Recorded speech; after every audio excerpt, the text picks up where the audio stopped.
key drive of this course is to try and catalyze early stage nutrition innovations towards some form of commercialization. So what we're seeing is there's a lot of intellectual property being developed by universities in Southern Africa for African-based nutritional products that are not finding their way out of universities into products and services that can be offered to African clients.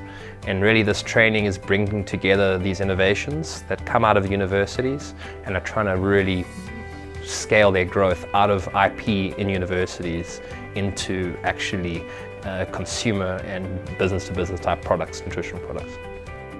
So basically what I expect first, I would say, it's to enlarge my network and meet key people, key players of this regional ecosystem.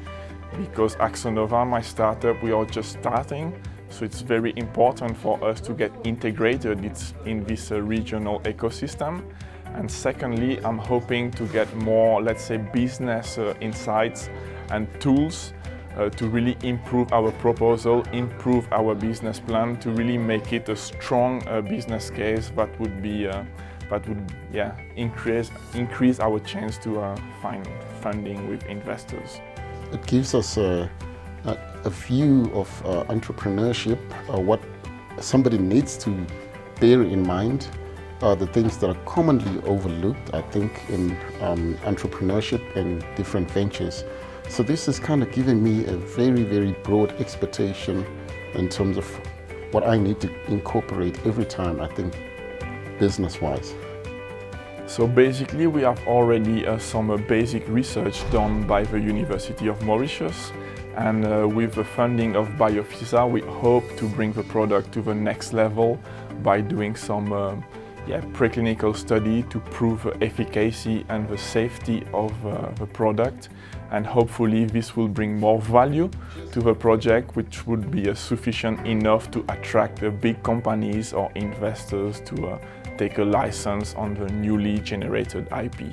The problem we're aiming to solve is the huge amount of losses that are occurring in different countries, mostly with smallholder farmers. We have, depending on the region, the country, provinces, about 60 to 80% of losses of grain and legumes and other seeds that are stored. So our product is meant to reduce those losses and to be a cheap organic alternative to the common synthetic chemicals that you have for seed preservation. We are working on a project which is aiming to add value to our indigenous fruits.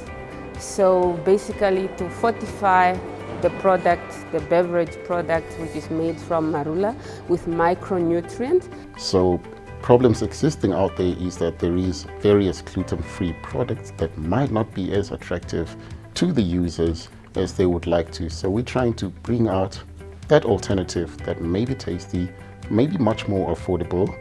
We expect that our impact is going to be very, very fast because it's going to empower farmers at a grassroots level.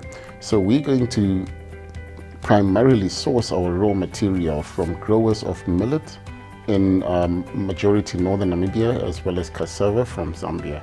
So what this will encourage the farmers to do is to continue not only farming, but farming with specific varieties of millet and cassava, which are going to be the best varieties that we can use for the maximum product. So these farmers are not only going to look at subsistence farming, now they're going to be farming with a much bigger business course. They know that they can make some money off their products. Yeah, I think the projects, nutritional projects that we have here are interesting because a large portion of our products that are made in Africa are not made with indigenous products. They're made with imported products that come from other regions and often from imported companies. And I think what they really are catalyzing are innovations that are completely localized.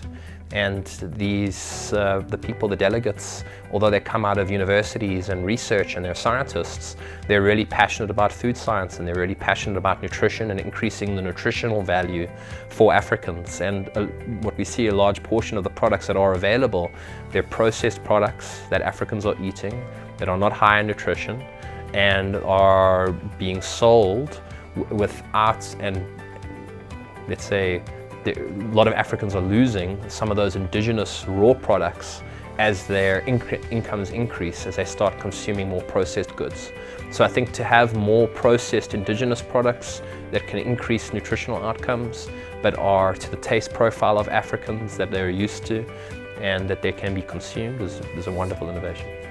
The benefits of the training are obviously pointing out what missing links are present in the project itself, addressing a clear problem and a clear solution so it will be easier to market to both the people who need it and people who may be interested in taking part.